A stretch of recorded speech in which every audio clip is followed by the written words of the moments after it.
кога доктор Джирого Кано ги формирал контурите на современото џудо, секогаш се водел од ставот дека џудото е борбена виштина за телесен и душевен баланс. Еден вака дизајниран концепт дава поголема можност за просперитет на оние единки од нашето современо општество кои што имаат послаби индивидуални перформанси и недостатоци за да воспостават правилен личен развој, стабилност, самодоверба и да доживеат спортско задоволство. Со други зборови, да станат подобри луѓе. Инклузивното џудо пак е наменето за лица кои по било која основа имаат неправилен или дисхармоничен развој на моториката, интелектот, емоциите и социјалните вештини. Тоа што џудото не може да им го понуди, не може да им го понуди ниту еден спорт во однос на личниот просперитет и напредок. Токму на оваа тема наредниве минути во Македонија наутро разговараме со Анита Гаговска, која што е извршна директорка на Порака Нова. Добро утро. Анита, и Ѓорги Стојанов, кој е тренер во џудо клубот Дрим Струга. Имаме убава тема која што би сакала некако да ја започнеме и вака. Кога се зборува за џудото, многу мина не го перцепираат така, но верувале или не, неверојатно влијае не само на физичкиот, туку и психолошкиот развој на поединецот. Кои се оние придобивки од џудото како спорт? Па најпрво да ви се заблагодарам за можноста што ни ја дававте да гостуваме во вашата емисија, да ги поздравам вашите гледачи. Придобивките кои што ги дава џудо спортот се преголеми како за младата популација, за децата, така и за возрастните. Од самиот психофизички развој на единките до унапредување на нивната дисциплина, на нивната самодоверба, почит и многу други работи кои што џудо спортот, пред се и здравието кои што џудо спортот ги дава како можност и секако можност за напредување и постигнување на врвни спортски резултати. И кога се зборува генерално за физичката активност и за лицата со попречености, таа треба да ја има, но секако треба да се одбере онаа вистинската. Кога читав во текот на вчерашниот ден на тема џудо, дознав дека тоа е еден од идеалните спортови кои што е наменети за лица со различни попречености. Точно така. За таа цел и ние започнавме со работа со лица со попреченост.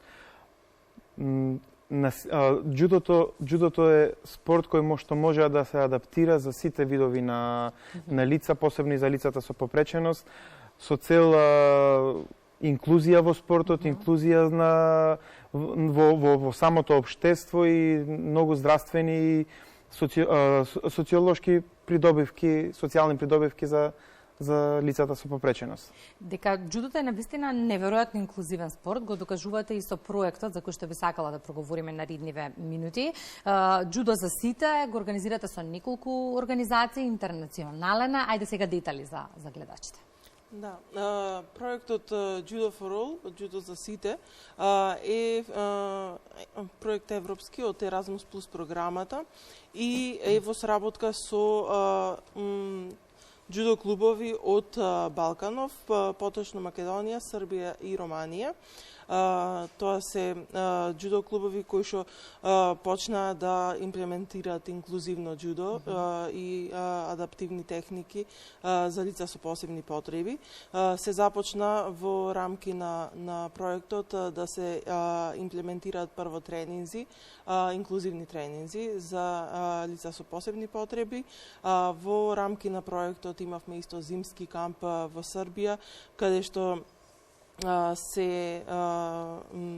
буквално се измеша сите учесници од сите три земји. Имавме над 40 учесници кои што заедно работеа и се обработија неколку техники да самите учесници кои што се со типичен развој научат како да ги адаптираат техниките и како да ги вклучат нивните врсници кои што се со атипичен развој во џудо тренинзите. Исто така на тој камп и тренерите имаја бенефит на тој начин што научија на кој начин инклузијата да ја применат во нивната работа.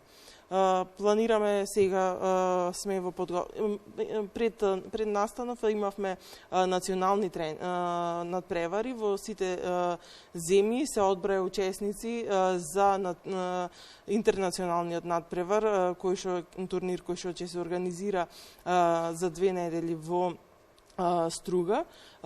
Турнирот ќе опфати учесници од сите тие земји, но и од поголем обем учествуваат поголем број на учесници, Ѓорѓи може да каже подетално. И после турнирот имаме исто камп, летен камп, кај што учесниците ќе можат повторно да работат на тие инклузивни техники. Се ќе разработиме во детали. Ѓорѓи, она што ме интересира како информација, коригирајте ме ако грешам, проектот започна минатата година, но со инклузивното џудо како приказна 2019 започна. Какви се искуствата? Ние како општо одговорна организација, барем така се сметаме, сакавме да започнеме со работа со лица со попреченост од причина што сметавме дека и тие лица заслужуваат да бидат дел од нашиот спорт и како организација да помогнеме со цел тие лица да имат подобар живот. За таа цел во 2019 година со порака нова и со Анита склучивме меморандум за соработка, кој што најпрво се засноваше на работа со тренинзи со лицата со попреченост, но за жал знаете со ковид пандемијата бевме спречени да продолжиме со работа во тој интензитет како што започнавме, меѓутоа по слободувањето на мерките започнавме повторно со работа со тренинзи и тука дојде на идејата да го формираме тој проект, односно да го аплицираме тој проект Judo for All, каде што би сакали инклузијата, односно работата на лица со попреченост да ја расшириме и во другите држави, не само кај нас, и во други клубови. За таа цел ги вклучивме и клубовите од Романија и од Србија. И мислам дека направивме добра работа, бидејќи потикнавме многу лица да започнат да работат со лица со попреченост и да направиме едно општо добро за многу луѓе. Каква е комуникацијата од друга страна и со лицата со кои што работите и со нивните семејства? Имаат ли прашања, зборувам за семејствата на лицата со попречености, пред да ги вклучат своите најблиски во приказната наречена? Така, секако дека и тие имаат прашања, меѓутоа и ние како клуб ми имаме некако како анкетен лист, така да го наречеме, кој што се формулирани дел од прашањата кои што би требало да ги знаеме за секој лице со попреченост кој што би требало да почне со тренажна активност. Нормално тие лица се со некоја потешка здравствена состојба во која што ние треба да ја знаеме. Кај дел од учесниците кои што корисниците кои што тренираат џудо со лица со попреченост тука се присутни на пример и нивните родители. Имаат или гардијан што ги нарекуваме заштитници кои што ни помагаат и нас како тренери, меѓутоа и помагаат и на самите спортисти. Мора дел од прашањата што ни ги поставуваат родителите да дадеме ние соодветен одговор што ние нудиме и што ние можеме да им помогнеме, а секако и ние тоа го очекуваме од нив. Како изгледа комуникацијата? Како е обликуван часот? Часот. Како секој нормален џудо тренинг, така е формиран и тренингот за лица со попреченост, со тоа што во зависност од можностите на лицата со попреченост, ние го адаптираме тренингот на соодветен начин за да може да биде пристапен и за нив. Бидејќи имаме различни видови на попреченост, каде што некои лица едноставно некои работи или некои техники не може да ги изведат. За таа цел ние формиравме и преку проектот формиравме тулкит на адаптирани техники кои што ги користиме ние, меѓутоа и ги презентираме на другите клубови кои што треба да почнат да работат со лица со попреченост, како би изгледал тој тренинг, како една техника од нормално изведување би се адаптирала за лица со попреченост. Го спомна Анита меѓународниот камп во Србија, кој што своевидна подготовка беше за надпреварите за кои што ќе зборуваме и наредниве минути во Македонија наутро. Како помина кампот, кој се беше вклучен во него? Во кампот беа вклучени сите 4 организации кои што се во проектот. Значи, ние порака нова, џудо клубот Макикоми од Београд и џудо клубот Махидинти од Робета Турн Северин од Романија. Плюс имаше и некои други џудо клубови кои своеволно дојдоа и сакаа да научат нешто за инклузијата. Ние 4 организации како примарни носители на проектот бевме внатрешно вклучени. Имавме 4 тренинзи дневно џудо, меѓу кои заедно со нас, тоа е заедно со типичните џудисти тренира и атипичните џудисти. Тоа е дел од инклузијата. Имавме неколку работилници за спортисти, каде што заедно имаа можност атипичните и типичните спортисти или лица да изведуваат некои техники, вежби, каде што типичните џудисти би се ставиле во кожата на нетипичните, односно атипичните, за да можат да сватат колку им е некогаш тешко нив и колку им треба таа наша помош, за да постигнат нешто во животот. И секако имаше работилници за тренери, она што пред малку го кажа Анита, како ние да знаеме да применуваме инклузијата и како да бидеме подобри тренери. Анита, Ѓорѓе спомена комуникацијата помеѓу спортистите. Каков е вашиот впечаток, имајќи предвид дека сте долго во целата оваа приказна? Се отвараме ли како општество во однос на прифаќањето на лицата со попречености? Им даваме ли можности? Им нудиме ли рамноправен живот? Па јас би рекла дека да, голем дел од организациите кои што работат со лица со попречености, особено невладиниот сектор, се трудат максимално да обезбедат услови во средината и инклузија на лицата со попречености. Исто така дел од нив работат и со семејствата, работат директно со лицата со попреченост и најбитно све е отварањето на институциите и не само прифаќањето на инклузијата, туку и адаптирањето на условите кои што тие ги имаат кон лицата со атипичен развој. Бидејќи секогаш кога се зборува на оваа тема, два сегменти се посочуваат. Едно, прифаќањето од нас граѓаните, а друго, какви услови и можности нуди државата за рамноправност, бидејќи рамноправното живење подразбира од влез во автобус до влез во институција. Да. И можност за работа и живот. Да бидам искрена, имаме уште многу работа, иако покрај сите тие напори од организациите кои што ги застапуваат правата на лицата со попречености, многу работи не се завршени, многу работи се оставени на чекање, многу работи се сметаат за поприоритетни, но сепак во последни, ево јас сум во овој сектор 20 години и гледам дека од почетокот пред 20 години до сега е направен значителен напредок кој што не е за подценување. На што се должи тоа? Јавното, се почестото јавно говорење и своевиден притисок да се прават промени? Па едно од работите, да, едно од работите е директно засегнато работење на организациите во соработка со институциите и посочување на тие можда и некои интернационални практики, но и практики од терен, како треба да се работи, не е само тоа да се спроведи закон кој што никогаш нема да се имплементира, туку работата на терен нас ни покажува како треба да функционира еден закон. И со наредното прашање се навраќаме повторно на спортот. Струга Опен 24 јуни е закажан, но што ми се допаѓа е дека за прв пат оваа година ќе има ревијални борби на лица со попреченост. Треба да подсетиме дека се одржаа претходно и неколку надпревари од кои што се извлекоа најдобрите спортисти кои што ќе учествуваат на Струга Опен. Така. Струга Опен како традиционален турнир 8 пат оваа година го организираме.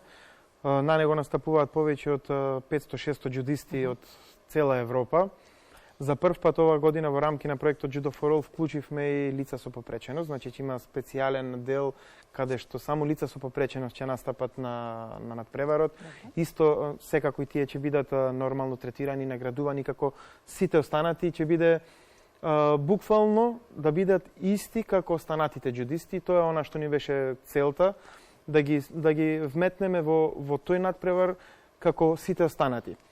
Предходно, пред да бидат избрани тие џудисти кои ќе настапат на тој надпревар, имавме национални надпревари во рамки на проектот, во рамки на клубовите кои што се дел од проектот, каде што има надпревар зависи од кој клуб се одбира по тројца кои што се најдобри, за да можат да настапат на меѓународниот надпревар и да добијат некој меѓународно искуство. Какви се очекувањата сега од? Па сега очекувањата, да не бидам пристрасен, мислам дека нашите се најдобри. Не сум ги видела, се надевам дека ќе биде така, но клубот во кој што вие работите е дел од целата оваа приказна. Има ли интерес од другите клубови? Што понатаму, до кога трае проектот, што можеме да очекуваме? Суштината претпоставуваме што повеќе да се прошири, што повеќе граѓани да бидат вклучени. Точно. Има и други клубови од држава кои што работат со лица со попреченост или започнале да работат со лица со попреченост.